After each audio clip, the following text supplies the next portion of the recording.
बिस्मिल्लाहिर्रहमानिर्रहीम। अस्सलाम वालेकुम my dear students, welcome to lecture number 2। हम पढ़ रहे थे second chapter as we have started. तो अब हम उसको कंटिन्यू करने वाले हैं, रिज्यूम करने वाले हैं। So you have to open your books, book 2 on page number 9। First paragraph was about the reasons and the students or categories of students who fail in college। अब जो पहली रीज़न हमने पढ़ी है, पहली चीज़ जो हमने पढ़ी थी वो थी कैटेगरीज और classes of students who fail. First one is who try and second one who don't try. और इसके बाद जो फर्स्ट रीज़न हमने पढ़ी है वो है लैक ऑफ कंसंट्रेशन। मतलब एक बच्चा जो है वो ट्राई करता है, मतलब अपनी तरफ से ट्राई करता है कि वो पढ़ रहा है, बट एक्चुअली हमें नहीं लगता कि वो ट्राई कर रहा है। लेकिन वो क्लास में करता क्या है, उसकी लेक्चर या क्लास की तरफ अटेंशन नहीं है, टीचर की तरफ अटेंशन नहीं है। He has many things to do और उसको लगता है वो ज़्यादा इम्पॉर्टेंट है। और इसका सोल्यूशन या रेमेडी हमें बताया गया था कि वो स्टूडेंट खुद ही इसको क्योर कर सकता है। वो खुद ही अपने take himself by the collar और अकाउंटेबिलिटी कर सकता है अपनी।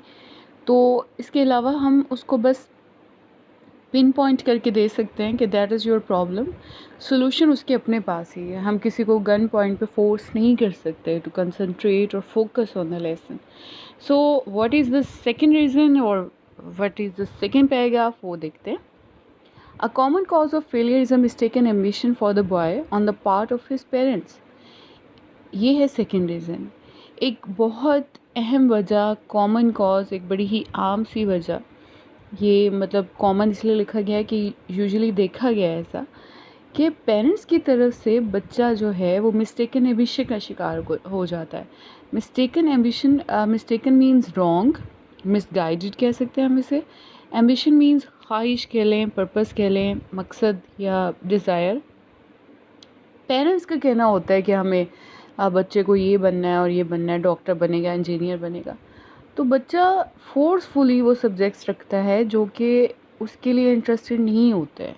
वो किसी तरह से भी इंटरेस्टिंग सब्जेक्ट्स नहीं होते उसके लिए, और वो बाय फोर्स आता है उस फील्ड में more often than I should wish. जैसे कि अक्सर से भी ज़्यादा मैं जितना चाहता हूँ, जितनी मुझे विश होती है। I find a boy who is not showing any interest in his work. अक्सर ये होता है कि मुझे एक लड़का मिलता है, जो कि बिल्कुल भी इंटरेस्टेड नहीं होता अपने वर्क में, and who is not trying to do it with any distinction. और वो बच्चा ना ही किसी डिस्टिंक्शन के साथ, मतलब कोई उसका कोई ग्रेट अचीवमेंट नहीं है, कोई अच्छे मार्क्स नहीं ले रहा, ग्रेस मार्क्स नहीं ले रहा, कोई एक्सीलेंट क्वालिटी नहीं है उसमें, कोई ग्रेड्स इम्प्रूव नहीं हो रहे। तो क्या होता है, because he is following a direction.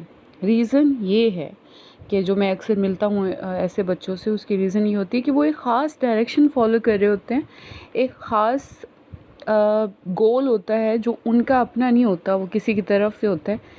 किसकी तरफ से? Mapped out by his parents, और वो उसके पेरेंट्स की तरफ से मैप आउट होता है। मैप आउट मतलब प्लान किया जाता है, प्रोग्राम किया जाता है, डिसाइडेड होता है। That runs counter to all of his interest and abilities. Counter होता है क्लैश या हिट या कंट्रोवर्शियल चीज़ हो जाना। वो उसकी इंटरेस्ट और एबिलिटीज़ के ख़िलाफ़ वो जो चीज़, वो जो मैप आउट किया जाता है, प्रोग्राम किया जाता है, ऑर्गेनाइज़ किया जाता है जो प्लान, वो उसकी इंटरेस्ट और एबिलिटीज़ के ख़िलाफ़ आगे क्लैश करता है, उनसे टकराता है। I made a number of very warm enemies. मैंने बहुत गर्म जोश किस्म के या सख्त किस्म के जानी दुश्मन बनाए हुए हैं। क्यों, कब से बनाए हैं? अमंग द पेरेंट्स, वालदैन में से, ऑफ कॉलेज स्टूडेंट्स, जो भी कॉलेज स्टूडेंट्स के पेरेंट्स होते हैं उनमें से अक्सर मेरे दुश्मन बन जाते हैं। By telling them that I am certain, उनको ये बता कर मैं उनको दुश्मन बना लेता हूँ कि मुझे यकीन है that the good Lord never intended their son to be a physician और ए डेंटिस्ट और एन इंजीनियर, कि खुदा ने आपके बेटे को कोई डॉक्टर या डेंटिस्ट या इंजीनियर बना के नहीं भेजा। मतलब उनका खुद अलग इरादा नहीं था कि ये डॉक्टर बनेगा, इंजीनियर बनेगा। तो ये कोई पहले से लिखा हुआ नहीं है ये तकदीर में। It may be that the boy has ability enough to be any one of these things, बस ये हो सकता है कि उस बच्चे के अंदर ये एबिलिटी है, उसके अंदर ये क्वालिटी है कि वो इनमें से कुछ भी बन जाए। But the long and short of it is he does not want to be. बस कहानी का लबे लबाब ये है, यानी लॉन्ग एंड शॉर्ट किस्सा मुख्तसर, टू टू ब्रीफ, किसी चीज़ को बिल्कुल ब्रीफ करना और कम वक्त में उसको बताना। तो कंक्लूजन ये हुआ ब्रीफिंगली या ब्रीफली हम कह लें कि बात यह है कि बच्चा वो सब्जेक्ट्स नहीं पढ़ना चाहता। He wants to be a theatrical manager. For example वो बच्चा जो है वो कोई थिएटर मैनेजर बनना चाहता है, किसी ड्रामा में काम करना चाहता है, और बिजनेसमैन कोई बिज़नेस चलाना चाहता है, लेकिन आप उसे फोर्स कर रहे हैं टू बी अ डॉक्टर और अ बुक इलस्ट्रेटर, या फिर कोई बुक इलस्ट्रेटर बनना चाहता है। इलस्ट्रेटर होता है जो जैसे होती है ना तफसीर, इलस्ट्रेशन हम तफसीर को या वजाहत को या एक्सप्लेनेशन को कहते होते हैं। तो ये जो इलस्ट्रेटर होता है ये एक बुक को एक्सप्लेन करता है, डेमोन्स्ट्रेट करता है, उसे हम डेमोन्स्ट्रेटर कह सकते हैं, एक्सप्लेनर कह सकते हैं। तो हो सकता है आपका बच्चा बुक इलस्ट्रेटर बनना चाहता हो। It may be unreasonable for the boy to turn his back on a fine opening in the dental profession in favour of business. तो ये कितनी कैसी बात है। इट इज़ अनरीज़नेबल मतलब एब्सर्ड कह लें या अनसूटेबल और नॉट गुड। ये कितनी फ़जूल और अहमकाना बात लगती है कि बिज़नेस की फेवर में हम उसे डेंटिस्ट के पेशे में बिज़नेस की वजह से, क्योंकि वो उसके अब्बा जी चाहते थे वो बिज़नेस में जाए, तो वो अपने डेंटिस्ट का अभी स्टार्ट ही किया होता है उसने, लेकिन उसके पेरेंट्स की फ़ोर्स करने की वजह से वो उससे क्या कर लेता है, टर्न हिज बैक, रुख मोड़ लेता है, यानी चेंज कर लेना, उसको डाइवर्ट कर लेना, गिव अप कर देना। तो बजाय कि वो अपना डेंटिस्ट प्रोफेशन चूज़ करता और एक डेंटिस्ट बनता, उसके वालिदैन ने कहा कि नहीं जी तुम तो कोई फेवर किया कि तुम कोई बिज़नेस करो, बिज़नेस करनी चाहिए तुम्हें। तो इस तरह से उसका वो जो करियर था, वो जो उसकी एबिलिटीज़ थी, जो कुछ उसने सोच रखा था एज अ डेंटिस्ट, वो फेल हो गया। But reason can not control all of these matters. लेकिन जो दलील है, रीज़न वैसे अक्ल को भी कहते हैं, हमें लॉजिक को कह लें, इंटेलिजेंस, लॉजिक या विजडम। अक्ल जो है ना वो इस क्या करती है, कैन नॉट कंट्रोल, इस बात को कंट्रोल नहीं कर सकती। मतलब हम जितना मर्जी अक्ल लॉजिक्स दे लें, as well argued with a person that he ought to like onions when he detests them। ये ऐसे ही है जैसे आप किसी ऐसे बंदे को प्याज खिला रहे हैं जो कि प्याज से नफ़रत करता है। डिटेस्ट करना, डिसलाइक करना या हेट करना। तो आप ज़बरदस्ती किसी को इस तरह से प्याज नहीं ठुसा सकते। यानी आपका बेटा नहीं बनना चाहता वो, तो ना बनाएं। As a general thing the boy wins out in such controversies. Generally होता क्या है कि ऐसी जो कंट्रोवर्सीज़ होती हैं, मतलब ये जो डिसएग्रीमेंट होता है, कंट्रडिक्शन होता है कि पेरेंट्स कुछ चाह रहे होते हैं, बच्चा कुछ और चाह रहा होता है, इसमें विन कौन करता है? इसमें बच्चा ही जीत जाता है और उससे ही जीतना चाहिए। Comes such controversy and he should, और उसे जीतना चाहिए, क्योंकि अगर वो फेल होता है तो ये उसका कसूर नहीं है। Also be it said the parent home I have offended. ये भी होता है कि वो जो पेरेंट्स होते हैं जिनको मैंने नाराज़ किया था इस एक बहस में कि आपका बच्चा जो है वो नहीं बनना चाहता जो आप बनाना चाह रहे हैं, तो इस वजह से पेरेंट्स ऑफेंडेड हो जाते हैं, मतलब रूड हो जाते हैं, नाराज़ हो जाते हैं या परेशान हो जाते हैं। ऑफेंडेड का मतलब होता है थोड़ा नापसंद करने लग जाते हैं।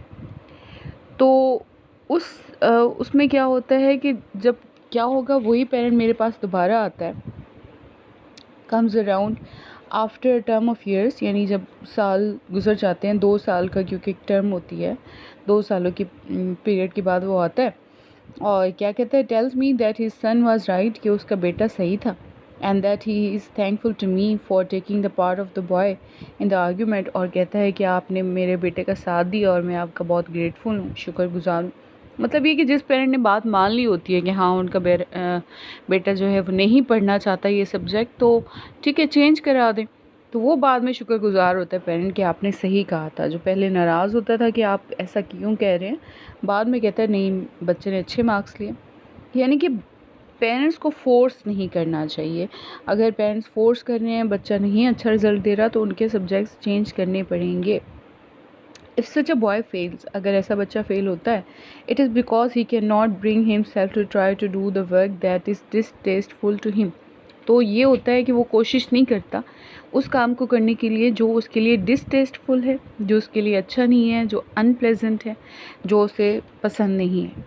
And that he feels is leading him in the wrong direction, और उसको लगता है कि वो गलत डायरेक्शन में जा रहा है। If the college is alive to its work of advice, अगर कॉलेज सही एडवाइस देता है, such cases are caught before the failure is complete, तो ऐसे केसेस को कम्प्लीशन से पहले रोका जा सकता है। यानी कि अगर कॉलेज काउंसलिंग की जाए ऐसे बच्चों की, और उनको समझाया जाए कि अगर आपका इंटरेस्ट नहीं है इस सब्जेक्ट में, तो you may change the subject. तो ये हो गई एक रीज़न फेलियर की, mistaken ambition. And the solution is college counselling और करियर काउंसलिंग और सब्जेक्ट काउंसलिंग, के बच्चे की काउंसलिंग की जाए। कॉलेज शुड बी अलाइव और पेरेंट्स शुड बी अलाइव कि उनका बच्चा सही क्यों नहीं परफॉर्म कर रहा। तो हमने 2 रीजंस पढ़ी।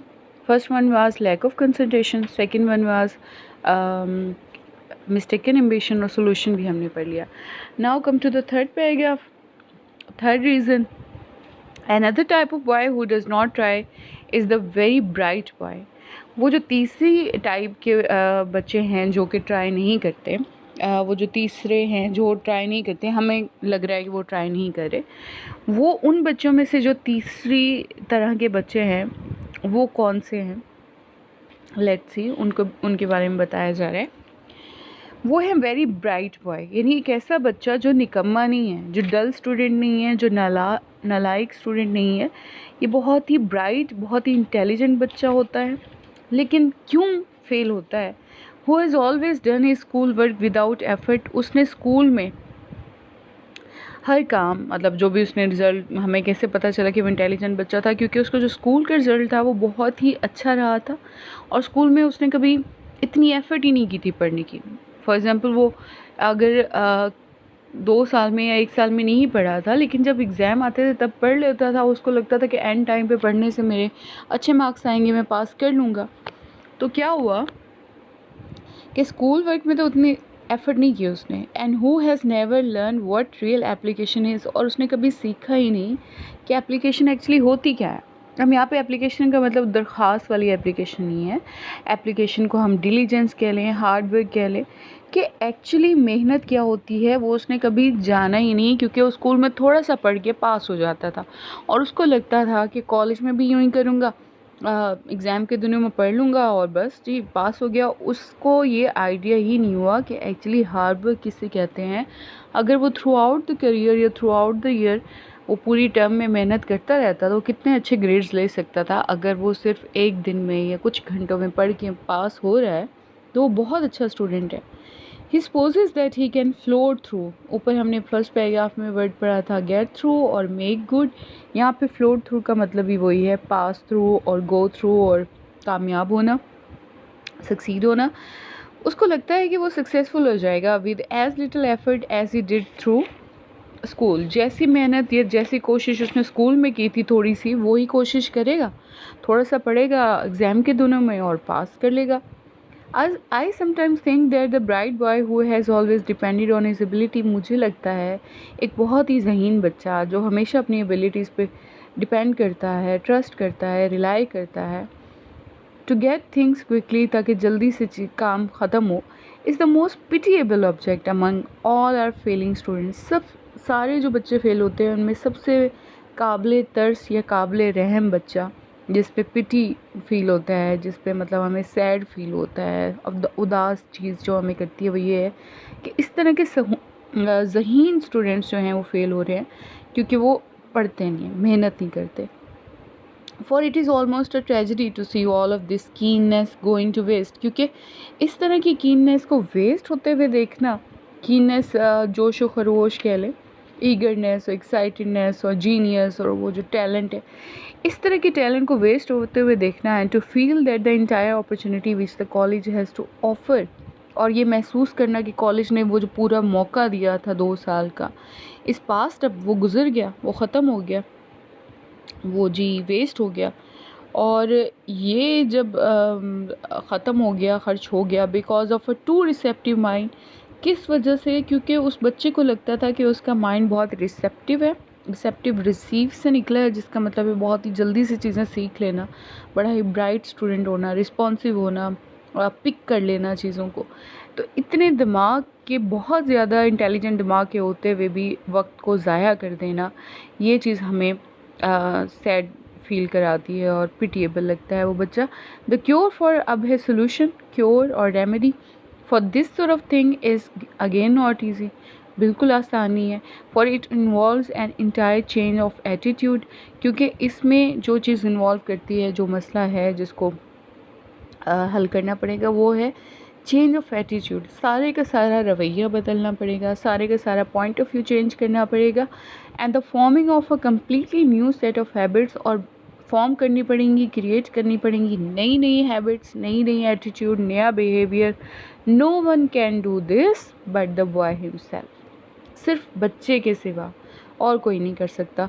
All that the rest of us can do, हम बाकी सब ये कर सकते हैं, is to point out what is the matter, कि व्हाट इज़ द प्रॉब्लम हम बता सकते हैं, लेकिन बच्चा खुद ही सलूशन इसका ढूंढ सकता है, क्योंकि ये उसी की एबिलिटीज़ पे है, और वो अपनी एबिलिटी को यूज़ करते हुए, अपने टाइम को वेस्ट ना करते हुए फेलियर से बच सकता है। सो ये थी 2 और रीज़न। कल हम नेक्स्ट रीज़न्स पढ़ेंगे और इंशाल्लाह हम थर्सडे को इसको कंप्लीट करेंगे।